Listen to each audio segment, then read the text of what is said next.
So continuing on page 126, so we're going to make a conjecture about the sum of the squares of two consecutive natural numbers.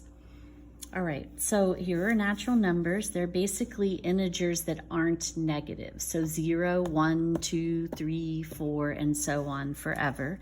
So what happens if you add two consecutive? So remember, consecutive means one right after the other. One right after the other.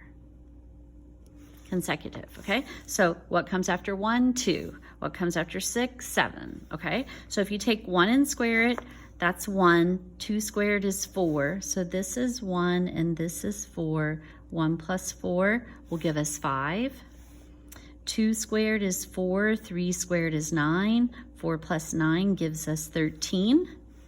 6 squared is 36. 7 squared is 49. Adding those together, we're going to end up with 85. 10 squared is 100. 11 squared is 121. Adding those together, we end up with 221. So notice that all the sums are odd numbers. All 4 of these are odd. So what's our conjecture? The sum of the squares of two consecutive natural numbers is an odd number. So why don't we make a conjecture about the sum of two odd numbers? So we're going to add together two odd numbers. Well, let's try a few and see what happens. What about 3 plus 5? Those are both odd. I get 8.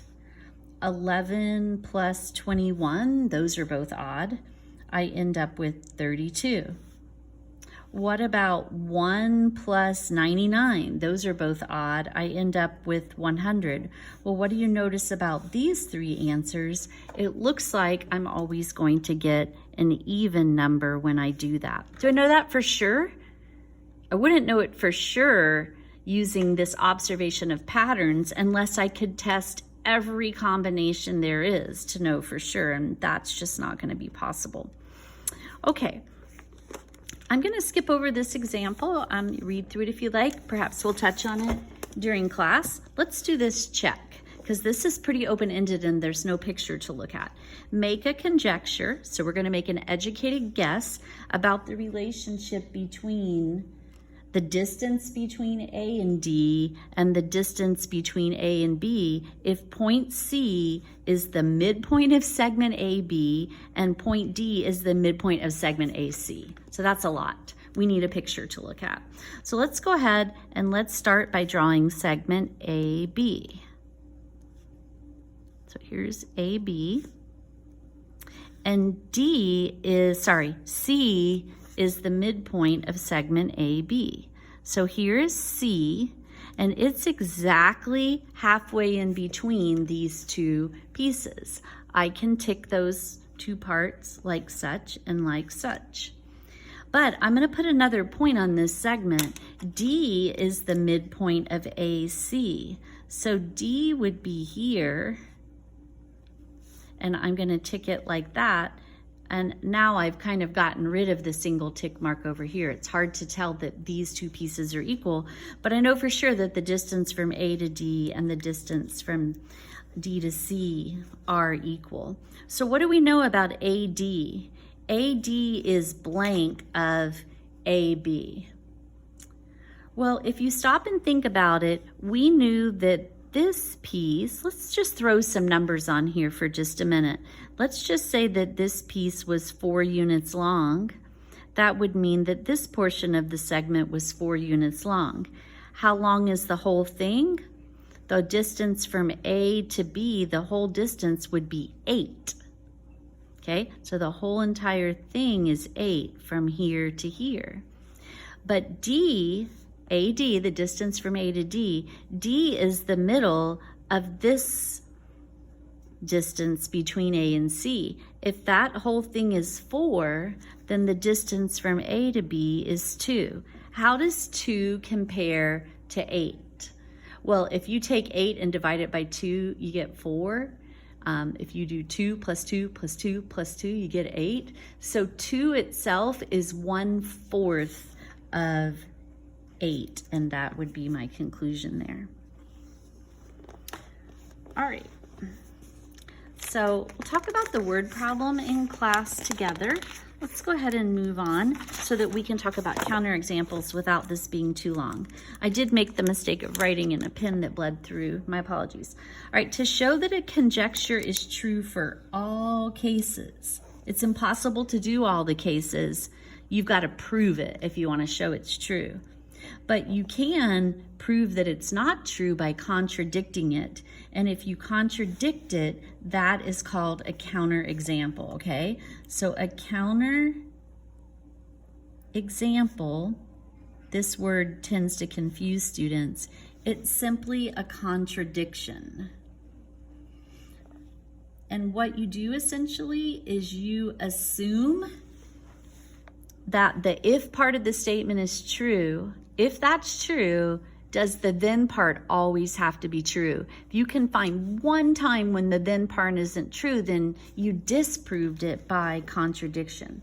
So this is a pretty algebraic example, but I'm going to go through these three. I do expect them to be a little tricky to follow. N is a real number. On the number line, if I were to graph the real numbers, if this is 0 on a number line and somebody said, all right, graph the real numbers, I would graph that whole entire number line. Any number we can think of that would fit on a number line is a real number. A real number is going to be made up of all of the rational numbers and all of the irrational numbers. So if, and it's very likely that you might read this as negative n, but that's a mistake because we don't know what n is. So if you stick a negative symbol in front of this, will it always be a negative number?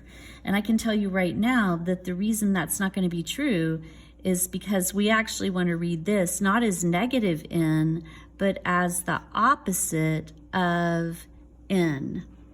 Opposite of whatever n is. So here's a counterexample. Suppose that this real number I started with, since it could be anything, suppose it was already negative. So n is -4. What happens when you do the opposite of -4? The opposite of -4 becomes +4. So I came up with one example that met the first condition. It was a real number. But when I took the opposite of that number, it was not negative. So I have disproved this statement based on my counterexample. I can come up with something that isn't true for the second part of that statement. All right, so when points A, B, and D, oh, sorry, that's the explanation. So this says, if angle ABC is congruent to angle DBE, and that's how it's marked, then those angles basically will always be vertical angles. If you have two congruent angles, then they're vertical angles. Well, these two angles are congruent, but they're not across from each other on the X like we look for when we're looking for vertical angles. So I can see that this isn't true. Just being congruent did not guarantee that they were vertical. And here's the reasoning. If points A, B, and D are non-collinear, so see these 3 points do not lie on the same line, and points E, B, and C, so here are E, B, and C, if they also do not lie on the same line, the conjecture is false. Okay, so it is true that those angles are congruent to each other, but those angles are not vertical angles. Now, I anticipate that this wording is really confusing to you. So what if A, B, and D were on the same line? What if they were collinear? Because the implication here is that they have to be non-collinear in order for it to be false. So if I had A, B, and D, and then I had E, B, and C, and ABC is congruent to DBE, are those vertical angles? They are. So it seems that making them collinear might fix that problem, or does it? We might discuss that a bit later. See if you can think of a counterexample even to this scenario. So if they are collinear, does it always mean they'll be vertical angles if they're congruent? All right, find a counterexample to, it's kind of my challenge to you. Find a counterexample to show that each conjecture is false.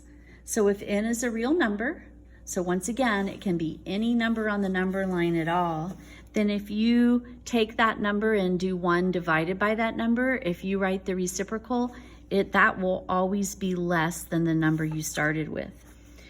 Which is a counterexample that shows that the conjecture is false. So remember, the first part has to be true. Is this a real number? Yes. But if I do 1 over -3, is that less than the original number, -3? That's the question. Well, on a number line, -1/3 is pretty close to 0, and -3 is down here. This is further to the right. -1/3 is actually greater than -3. That's not true, so that one works. That's a counterexample. What about 1/4? Well, if you take 1 and you divide it by a fraction, let me just show you. This is just going to be 4, but I can show you on the calculator. If I take 1 and I divide it by, I'll put it in parentheses, the fraction 1/4, I get 4. So 1 divided by 1/4 is actually equal to 4, and 4 is not less than 1/4. That's not true. This all becomes 4. So that one's also false and disproves it. What about if n is 1? So if you take 1 and divide it by 1, 1 divided by 1, is that less than 1? Well, no, 1 is equal to 1, so that doesn't work either. That's an example of a counterexample. What about D? If we do 1 divided by 5, is that less than 5? Well, 1 divided by 5 is 0.2. 0.2 is less than 5. So if we were only testing this number, I don't know, let me try a number and see if it works. We would think, oh yeah, that's true. That's a good guess, but it isn't. We can see from some other examples that indeed that statement does not pass the test every time. So if it's 100, 1 divided by 100 is definitely less than 100, so that one seems to work as well, but they're not counterexamples that prove that conjecture is false. Only the ones that don't work are. So it was A, B, and C. All right, very quickly come up with a counterexample to show that this statement is false. If a line intersects a segment at its midpoint. So this is true. So here's a segment, and this is the midpoint. I know that because I'll tick the two parts the same. So this is exactly in the middle. So a line is going to pass through this point. Does it have to pass through the line so that it's perpendicular to the segment, so that it makes a right angle? So if I drew that line just like this, sure enough, that line makes a right angle at the midpoint, and that seems to work. But is that the only way I could draw that line? Well, no. I have an infinite number of ways really, but what if the line came through like that? The orange line intersects the blue segment at the midpoint, but it certainly doesn't make a right angle, so that is a counterexample.